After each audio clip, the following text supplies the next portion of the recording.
Coach Roger Gurayev ng Capital One Solar Spiker at ang kanyang mga estratehikong galaw sa Premier Volleyball League. Dahil isa si Coach Roger ang nakakuha ng pangalawa sa malaking porsyento sa rookie draft para matulungan ang isa sa kanyang mga malakas na setter na si Iris Tulinada. Kaya naghahanap siya kung sino kaya ang makakatulong sa kanila sa paggawa ng puntos. Si Laila Cruz na nga ba ang bubuo sa kanyang kupunan?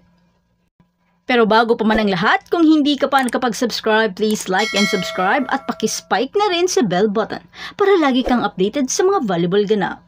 Nasa misyon si Coach Gurayev na palakasin ang kanyang kupunan sa pamamagitan ng pagpili ng isang dekalidad na wing spiker sa ikalawang overall pick sa PVL Rookie Draft. Layunin niya na mapalakas ang kakayahan ng veteranong playmaker na si Iris Tulinada na nagtitraining na kasama ang kupunan at nagpapakita ng magandang performance. Sa isang kamakailang pahayag, binigyan din ni Gurayev ang kahalagahan ng pagbibigay prioridad sa isang spiker upang tiyakin ang agarang kontribusyon sa kupunan.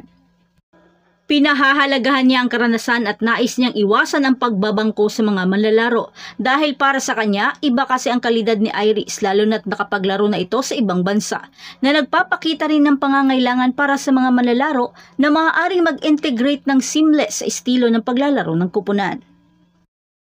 Ang taas din ay isang mahalagang factor para kay Gurayev habang hinahanap niya ang mga matataas na manlalaro na maaaring magdaling mag-adapt sa kanyang sistema.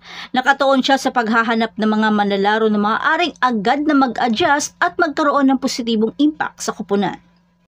Kahit na mayroong hamon sa unang season ng Solar Spikers, nananatili ang positibong pananaw ni Coach Roger sa progreso ng kupunan.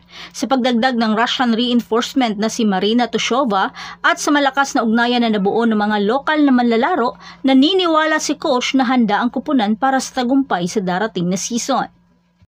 Ang Lasal Ace at Alas Pilipinas Thea Gagate na nasa unang pwesto papunta sa Zeus Coffee, kaya gagamitin naman ng Capital One ang kanilang ikalawang overall pick. Maliban na lamang sa anumang biglang pagbabago, pero upang makuha ang serbisyo ng kanyang kasamahang si Laila Cruz, nakababalik lamang mula sa ACL injury na nakuha niya sa UAAP Season 85.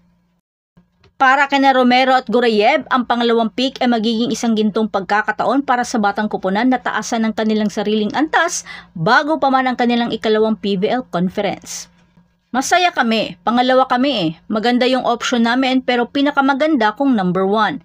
Titignan ko lang syempre height at yung papasok dun sa sistema ko. Syempre may mga player na iba-iba ang kinalakihan nilang sistema kaya yung sa tingin ko madaling makaka-adjust, yun ang maganda. At si Laila Cruz na nga ba ang kulang para mabuo ang kanyang kupunan? Ano sa tingin mo? Oo, matagal na siya nagtitraining. Masaya naman ako sa performance niya. Kanya nga, mas priority ko yung papalo. Kasi pag kumuha ako ng set, mababang kulang. Kasi iba yung experience ni Iris. Sayang naman kung kukuha ako tas mabe-bench lang. Gusto ko yung kukunin ko, papakinabangan ko na. May papasok ko na sa team, compare 6 na namin. Yan yung plano ko. At yan ang pinakabagong balita mula kay Coach Roger Gurayev at ang kupunan ng Capital One. Manatiling nakatutok para sa mas maraming kapanapanabik ng mga pangyayari sa mundo ng volleyball. At huwag kalimutan mag-like, mag-share at mag-subscribe para sa mas maraming updates tungkol sa volleyball. Hanggang sa muli, patuloy na mag-spike at mag-dig sa ating channel.